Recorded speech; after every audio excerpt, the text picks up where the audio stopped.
We'll maybe edit all that part out. So yeah, today we're. My wife is going. So yeah, today we're off to shoot. Preview not available. Well, okay, GoPro. So it's Andrew. Hey, it's Josh. We're in Burbank, California. We're on the road, but not literally on the road right now. Well, we're on the road. We're just not currently driving. We're in a very schwanky Marriott. Yeah, I'm used we to are. staying in like Roachcoach. murder hotels. Yeah. Like we stayed in Gallup, New Mexico. This is a suite, and it's sweet. Whoever booked it for us is like Platinum Marriott, so we got like the sweet concierge lounge with the bar and stuff. Yeah. Thanks, Bob. So we'll take it. Yes, absolutely. Thank you. Are we sponsored by anybody today? Green tea? Green tea, Lens Reynolds, and Lens Marriott, Reynolds. Apparently. Hey, we're gonna throw a shout to Lens Reynolds. They don't pay us. We pay them a lot of money over the year, but This is the new standard. I just Instagram a photo. The new standard of ridiculous size lenses. I have my 14-24, which is a pretty ridiculous size lens for anybody who's handled it. It's the new Nikon 105 1.4, which I suspect won't leave my camera today, which is kind of a problem because it's really fucking heavy. This is a 35 1.4 for comparison on a 5V3, which is not a small setup. Like it's ridiculous. But we love Lens Reynolds. They make traveling to shoot super easy. We actually, the GoPro you're watching this on is on a light stand that they ship to. Yeah, they ship to us. Lenses, Einsteins. It just makes traveling, getting through airports so much easier. So shout out to lensreynolds.com. Yeah, not officially sponsored, but no, love to be. We will take equipment. Like, apparently, we're continuing our trend for number 6, even though it's been like a month. Yeah, sponsor us, please. Yeah, so you know what I think I want to talk about in this first one? We're going to try to do a couple this weekend, but let's talk about, you just went through the Grand Canyon with kids, and I went through it. I went through it for one day last year when we did when we did Katie's wedding out here. We're out here for Alicia's. I went through Grand Canyon on the way home for the first time, and I just want to talk about like that experience because it's such an iconic place, but as a photographer, it's an incredibly frustrating place because it's so photographed. And it's so limited, not because the national park service, but because it's a freaking mile-deep canyon. Yeah. Like. Yeah, I think the Grand Canyon's a great analogy for that feeling of, everybody's already done it, everybody's already been here, everybody's already taken every photo that's ever going to be taken has already ever been taken here. And at the Grand Canyon, they get what, like 2 million visitors a year? 10 million. Oh, 10 million, yeah. And guess what? Sorry, Adrian just said 4. 4 million. 4 million visitors. But everybody brings their camera there. Like, it's probably the most, if not the most, one of the most photographed places on Earth. Well, we talked about good enough. Like, cell phones, frankly, do a pretty good job with the new like automatic HDR that the iPhones and the new Samsungs are doing. They make really nice looking landscape photos. They aren't necessarily inspired position-wise, but that's the problem with the Grand Canyon is unless you bring a helicopter or are willing to hike for 3 days, there's not really a new position to stand at. There's viewpoints. Yeah. Yeah, and so, for me, the first time, if we want to talk literally, like the first time I went there, I was a sophomore in college that I went to the Grand Canyon, and I was actually taking a photojournalism class. Oh, yeah, you talked about this in your, okay, go ahead. Yeah, and I was shooting with a Canon A1. And I didn't understand how this camera metered. I'd actually had a Minolta XG1 and it had gotten stolen, so I just picked up a Canon AE1, and my learning curve was a lot slower then because you were shooting film. We were shooting color slide film, which has a very, very low tolerance for retaining detail if you didn't get the exposure pretty much exactly right. And so I was there, and I took all these rolls of film, and I got like 5 photos where I actually saw anything. Because I didn't understand what it was how his metering was different than what I was expecting, and it took me going to that trip to realize that I was wrong. Well, so what I'm curious about though is you just went with your kids, right? So I you've did, got yeah. Colton's 5, and Dashiell's 2. So for Colton, that's got to be Dashiell's still young enough to where he doesn't have any metrics, but like Colton had to what did he think? He thought it was really cool. We came in through the east side of the Grand Canyon, kind of through the watchtower, and then drove along to the main visitor center. And for that first part, that's kind of when they first saw it. and they thought it was really neat. I mean, they were just like, oohing and on like they were seeing fireworks. It's such a massive entity. But by the end, the scale is impossible to comprehend. No photo can truly comprehend.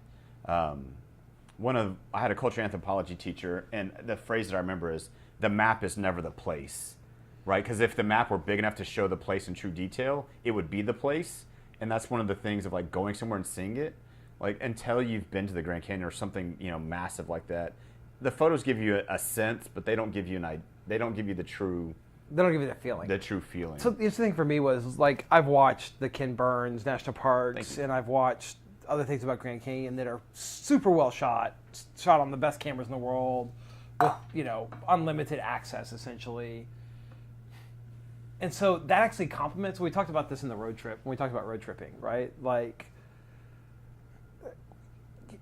we kind of feel like, well, I don't need to go, right? There's the joke in, Pride and Prejudice, right? Where she says, well, with hot whatever yoga and Indian restaurants, I don't need to travel anymore. Like, it's that with the photos, sometimes I think people feel like, oh, I don't need to go anywhere. But like we hiked, Adrian and I hiked Hermit's Rest Trail down to Santa Marina Springs, which is only 2.5 miles each way, 2,000 feet elevation change roughly, like 1850 or something.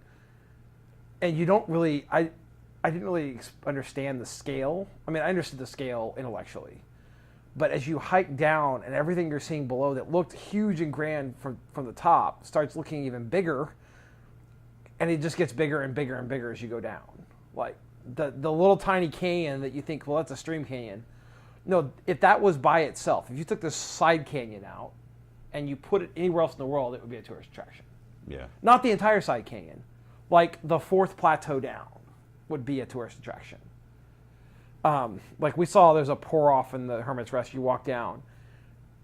That, when it rains, it's a desert, so it doesn't rain very often. Like the amount of water, like just it's got to be so spectacular to see the water going down to that canyon, because it's just, it falls off a cliff, literally. It's just amazing how sheer it is. Mm-hmm. Anyways, so kind of getting back to the analogy of the Grand Canyon, I think we live in an era where everybody has a camera with them. Everybody has access to pretty decent quality imaging at any given point in their life. At noon at the Grand Canyon, a cell phone's going to do just about as good a job as anything else. Yeah, absolutely. If you stand in the same spot. And so, what is the role of a photographer there, right? Because I'm a dad, I'm a photographer, and so when I was there with my kids, it was like, okay, well, I'm gonna let my wife take the kids for 10 minutes. I'm gonna go try to make some photos, right? Which, for landscape, whatever, that's not really the time needed. But at Grand Canyon, though, that's about. I mean, even though I carried all my camera gear, we sat for sunset one day. Yeah. But unless you're willing to move, literally, once you've taken click, click, click, there's nowhere else. I mean, unless you're willing to climb down or something, that's it. You've taken the photos. You change focus lengths. Yeah, so I think that's kind of the challenge, though. I kind of liken it to the photo walks, and my experience with photo walks is what the person brings to the experience is much greater usually than what the experience is. So we go on photo walks, and there'll be 40 people walking, same time of day, same place. Nobody's more than 100 yards away from each other. Then we come back and look at the photos, and people are asking each other, "Where were you? Like, how did you? Like, where was that? What did you?" The ability to focus on certain details and certain elements and composition. It really comes back to so many of those things to really make something, maybe not world changing, but at least compelling while you're there, in a way that people with a cell phone couldn't, or somebody with a point and shoot couldn't. What can you bring to it? Or where most people, whether they have a cell phone or not, you're saying with the cell phone. I mean, there's people. I'm not a big fan of the whole cell phones are great, but someone with a good eye, that's it. Photo walks are a great example of you don't have a specific goal in mind, mm-hmm. and so you just want to make the best picture you can with whatever you have in your hand. And if that's a DSLR with a huge prime, or if that's a cell phone, you can still make great photos, right? That's one of those examples where the gear doesn't matter crowd is kind of right, because you don't have a specific goal in mind. Mm-hmm. But so for me, photo walks, I don't like photo walks, right? I'm the opposite of you. Mm-hmm. If there's 10 photographers standing somewhere, I don't want to stand there. And it's not even that I'm being snooty. It's that I literally lose my motivation to take a photo. So we went somewhere for sunset, and we had to walk, not the last day, we were there the day before, and there were no clouds in the sky. So I knew there wasn't going to be a spectacular sunset that day anyways. You were just literally going to watch the sun go below the horizon. That was it. And there was everybody at one of the popular viewpoints. We were there. We walked a little ways down and found somewhere to sit. And I like started doing macro video of like a pine leaf blowing in the wind, because I was so like there wasn't anything I was going to contribute to that scene. Mm-hmm. I actually photographed the people photographing sunset. Right. Because I mean, the Grand Canyon is one of those places. It's like going to Tetons. I could go to Maroon Bells in Colorado, right? I'm never going to make that photo. And I see so many people go to Maroon Bells or Antelope Canyon or wherever and make that, like, put the tripod, you know, they stand where the feet marks are, and they set the camera the way the camera's set, they take the picture and they go, look what I made. Mm-hmm. And what did you make? You copied, admittedly, a beautiful photo that thousands of people before you have done. And some people have sold for thousands and thousands of dollars. But it's almost like photographing a sign. You've recorded somebody else's art. Mm-hmm. So for landscape photography, so much of landscape photography, and what makes it an art, to be an artist in landscape photography, is finding that view and then going there at the right time. So I took a couple wide landscapes of the canyon. There's nice light. And it was at the right time, and I processed it right. And, you know, okay, it's a dramatic shot of the canyon. And I could have bought one in the gift shop that looked almost identical. Mm-hmm. But the shots that I'm actually most proud of is, like, I shot a shot of Adrienne hiking up Hermit's Rest, and there's a tree next to a rock, and it makes an arch, and she's at the top of a set of stairs. You can't really even tell it's the Grand Canyon, but I really like it because I feel like I saw a good photo that I didn't copy somebody else's photo. I hadn't seen that photo over and over again. And for me, I'm more proud of that. I feel more proud of that than a landscape I post that gets 50 likes on Instagram or whatever. And 50 likes, for those who don't know, 50 likes for me is a lot because I'm not one of these Instagrammers who has 10,000 followers. Yeah. That's more than 10% of my followers liking something, which is good for me. Yeah, I mean, my favorite photo from the Grand Canyon is my wife and kids that I didn't take. It was on my camera, my settings, but I handed it to my brother-in-law, and he took a picture of me, my wife, and kids at the Grand Canyon. So I almost just kind of like in awe of it, you know. I almost wish I'd been there with your kids, like with you, because I would have chased your kids around photographing their experience of it. Yeah. And that would have given a central point to define that experience as something other than, oh, look, another beautiful, light on the painted desert, you know?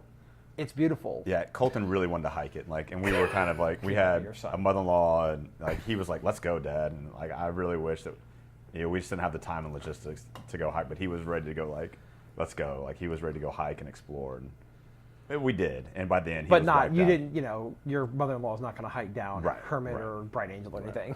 But by the end, I was the only one going, and everybody else was wiped out because we've been on family vacation for like 6 days at that point. Well, and like even walking, like the rim trail on the South Rim is like 15 miles long. Yeah, it's huge. And it's relatively flat, but it's still a 15-mile walk if you walk from one end to the other. Yeah, I think it kind of gets. You were talking about landscape and that search. I think most photographers I know, we're always kind of looking for that new. We're always looking for that something different, right? The ones I know that I love and respect, like, and friends, and not necessarily professionals, just people that have a passion for photography. The common trait, or a common trait, is that, like, I want to try something new. I want to experiment. I want to try something new. Maybe it'll work. Maybe it'll fail. But I want to go and new. Like, that's such. Yeah, the people who do the same thing every wedding, the wedding photographers who have a formula and do the same thing, I'm not interested in. Not in the least. It may be a great way to make a business, make money, but I have seeing your photos doesn't matter what. Yeah. So as a business person, I respect you, but as a photographer, this isn't a slight on anybody, because we know people who do this as a business, and they frankly make a better living than us because they have a formula that they repeat. They're getting economies of scale. But like we look at Fearless, right?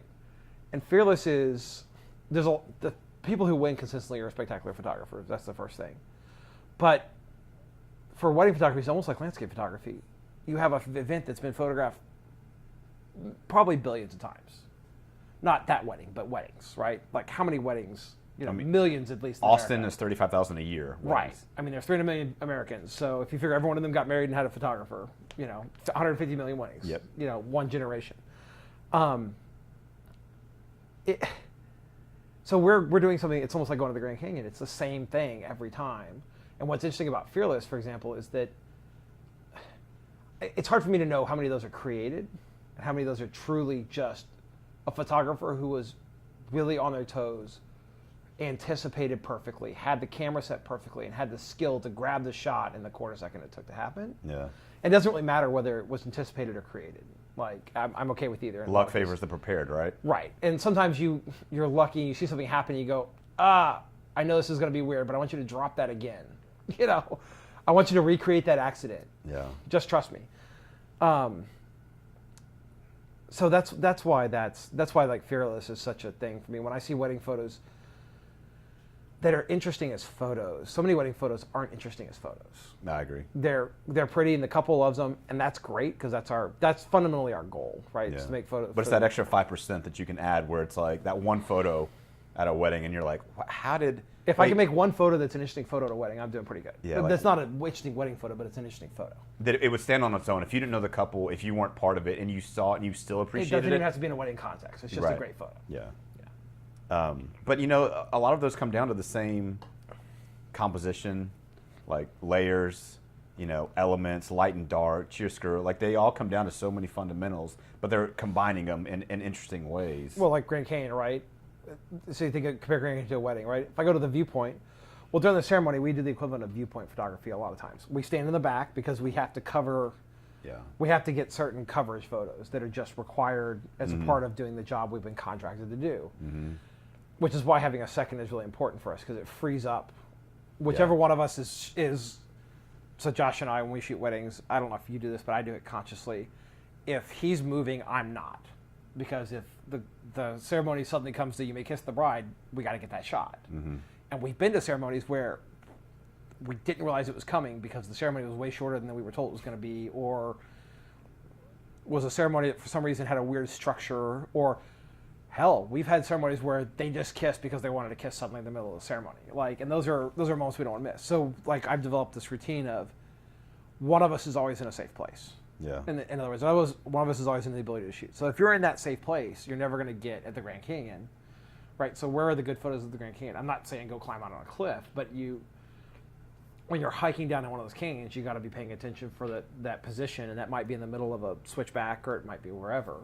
And at a wedding, you know, it might be crouching down behind 3 rows of people trying to find a window through the heads to get the couple, or whatever that is. Yeah. If you're standing squared on the aisle, you're going to get safe shots. You're going to get shots that'll make the couple happy generally, but they're safe. And they're the same shots that every wedding has. You're never going to get that special. Yeah, you know, I think the way I think about it, like, there's certain shots that's going to make them happy, and then there's other shots that are going to make them excited. Well, it's like the difference between passing and being the person the professor says, this is the smartest student I've ever seen, right? And I'm not saying I want to be the smartest person necessarily, but like lots of people pass. Right. It's not that hard to pass, but it's hard to do something where somebody who sees a lot of it thinks it's exceptional. And that's really what we're talking about, right? Is think like Fearless photographers, right? There are some photos in the Fearless set that I'm not necessarily crazy about, but I can recognize why they were picked. Right. And there are some that just blow my mind, and I look at a ton of photography, and so do you, right? Some of those photos are just, what? How did you? I don't get it. There was one recently, and it was like circle, circle, circle, and like the couple, and then everything was black, and just, I still don't know what's going on, but it's just graphically beautiful. It's just cool. Like I have no idea what's going on. Well, they published one today. It was cross. It was like it was to the back of a church. Cross, cross. Bride, doorpost, groom, cross, cross, and it was just that pattern. And it's one of those things like we wouldn't get that because I don't think we've ever had a wedding where they've come in together. Lacey and Laura's, but they came in from the sides. Yeah, separate aisles. But it was one of those things where the photographer was clearly, maybe he wasn't anticipating the shot, maybe he was, you know, maybe he's tried to do 50 things like that and none of them worked but that one, but it doesn't matter because that one worked. Yeah. You know, you only have to have one like that at the wedding. Yeah, I mean, being aware enough, like that finite instant of when those things happen. Well, and he had to be, so the wedding I just shot with Emily Kroll, friend of ours and future nuclear engineer. We were at Taylor Mansion in Taylor, lovely venue. But they told me, oh, she's going to drive around in a car because they walked to the front of the house and it's from a driveway. Well, telling me this is, telling the photographer that she's going to be driving the car is very different than telling the photographer she's going to be on the back of an Austin Healey convertible sitting on a pillow and he's first going to see her when she comes around the house. Because in one case, I think she's coming around in a minivan to be let out so you can't see her. In one case, she's being revealed on a car, and they're very different. And so, like, that was one the house was in full shade. He was in full shade, so I was prepping to shoot his reaction when she got out of the car. And I saw her come around the thing, and it was literally me scrolling as fast as I could because I was going from hard shade to full bright sun to a white wedding dress in a white car. Just scroll, snap. And I got shots. And luckily my second had more time because she was around the back. And so she got a great shot of the bride coming down the driveway, basically. But like that's that, like, if you... I think sometimes people who deal with a lot of weddings, planners, florists, whatever, a lot of people do this in a lot of fields. They forget what other people don't know that they do. You're bad about that too. You'll tell me stuff and you'll forget to fill in details. Like I think you assume everybody knows what you know. Yeah. And so a lot of this is, I think, we work really hard to talk to people and ask questions. And I think sometimes people we haven't worked with before think we're stupid because like they'll tell me something like that. And this time I didn't explicitly ask. I didn't say, what do you mean by coming on a car? And I should have. So that was a mistake on my part. We got the shots, so whatever. But like we ask a lot, like, no, where are they going to walk in? Really? Okay. And sometimes we go, really? Can we do something different? Oh yeah, because the planner is not a photographer. They don't realize that they're going to be horribly backlit and there's no space, or we're going to do the toast over here and there's no light and there's no channels to shoot them because they're standing in a crowd. And the couple is 50 feet from the person giving the toast. So like, let's do it differently so we can get everybody in the same shot. Literally, the wedding I shot last weekend, they're like, yeah, we're going to do the cake cutting here. I'm like, no, we're not. Like, what? I'm like, no, we're doing it right there. Why? Just trust me. The couple cares about photos and just let me do my thing. Yeah. If it's all the same to you, let's do it over there. Like, you can carry the cake. So I mean, some of that's that prepared, right? Yeah. You have to ask a lot of questions. Even though we've shot how many weddings? I mean, like I'm up over 100. I know. I don't know. We do. I don't know. 30 a year. 30 year.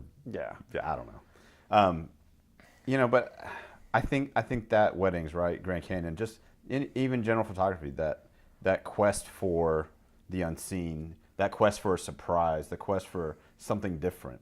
It's why. What are we going to do Sunday, right? We're taking a couple in the middle of Joshua Tree National Park to do astro portraits, and we're doing that one because we wanted to. It came from a conversation with the client of he's like, oh yeah, I saw some y'all's astro work because I really love it. Like, well, we're actually going to be near you. Why don't we do something? He's like, really? And like trying to bring that excitement to people of seeing something like you could do more than go to a park. Well, and we go to a park and that's fine. I mean, we're going to a park, but yeah. I mean, you know what I mean. We can go more than go to the city park that's pretty. Right. This weekend I was shooting a wedding up near Oklahoma, and one of the bridesmaids was she was kind of like a semi-pro photographer. Like, it wasn't her main business, but she did it on the side. She shot weddings. She knew what was going on. She had a 50L like on her camera. Like, she was pretty somewhat serious. She had real equipment. Yeah, she knew what she was doing. And I showed her a picture. I had taken the couple out to do some star portraits because we were in the middle of a field. We were not allowed light pollution. And I showed her one. She goes, I want one. I was like, let's go. So I took her and her husband out to the middle of the field. They were dressed up. The crazy thing is they're so easy once you know how to do them. In her mind, like, you could watch the fireworks like going off in her mind of like, when we did Jacob, and I mean, it was the same thing. We had one of their friends was with us who had a camera, and she was doing available light, and she was pretty amateur, right? She was really new to cameras. Like, we started showing her stuff, and she was, oh, okay, I get it. And she was seeing our work with using off-camera lighting. It's like, oh, okay, now I know why you're carrying this lighting around. Yeah. But then we went out for the astro stuff, and she was just like, what? Yeah. But it's that constant push of like, what can we do new? Yeah. It's not ever seen every day. How can we add? How can we add to the conversation? I made the best Polaris advertisement I've ever made in an engagement. I mean, yeah. So I don't know. I mean, we all have those Grand Canyons of life, those places we want to go and those places we want to see. But then like once you're there, like what are you going to do with it? Is it a trip? Or is it, are you going to try to like really push forward? So going back to Grand Canyon, like my struggle is when I go places like that, I really feel like I should make great photos because it's an epic place. And it's the hardest place to make an interesting photo because it's so photographed. Yeah. So like I felt terrible the last day we went for sunset, or not the last day, our second to last day. And admittedly, it was quite a bit my fault because I didn't want to take the bus because there were like 100 people in line for the bus, and there would have been enough time to get on a bus and get to one of the quote unquote good stuff. There had been a bunch of people at them, so we ended up going somewhere without a lot. It's not a sunset spot. There was no one there, and I took a time lapse, but I felt pretty terrible about I'm a terrible photographer. It's a Grand Canyon, and I can't make a sunset photo that's worth looking at. Yeah. But then we went out to Mather's Point after it got dark, and I shot a photo I really, really love with blowing clouds and the moon lighting the canyon and night, which is really my, that's the thing I like doing more than sunset. Like sunset's kind of whatever. It's like shooting fish in a barrel. If you can't get a bunch of likes on a sunset photo, clearly you're doing something very wrong because everybody likes sunset photos. So I guess let's see what's on the. So we're gonna after this. I guess we're packing up and heading to what's the name of the country club? Lakeside Country Club. Lakeside Country Club across from Warner Brothers. Across from Warner Brothers production studio. No helipad this time, but no. It's are Katie and Addie going to be here? Or are they? Yeah, they'll be here. Cool. Katie's very pregnant. Yes, she was very pregnant in September. Yeah, so she's like 7 or 8 months pregnant. Oh, she's one of those girls who gets. She's a huge girl when she's pregnant. Not just she's fat, but she looks like she's one of those girls who get big. That's a compliment, not an insult. Okay. My wife is glaring at me because apparently even when you're pregnant, you're not supposed to be that way. She looked very pregnant in September. She's very pregnant right now.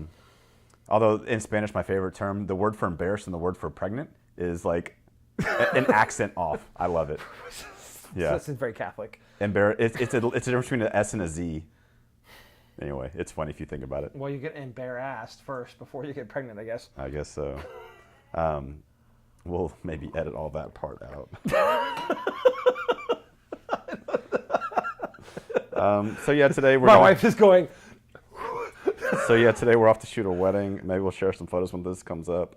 It's kind of exciting. I've never really done like high-end country club wedding. I've done one or two in DC. This is not anything about this wedding.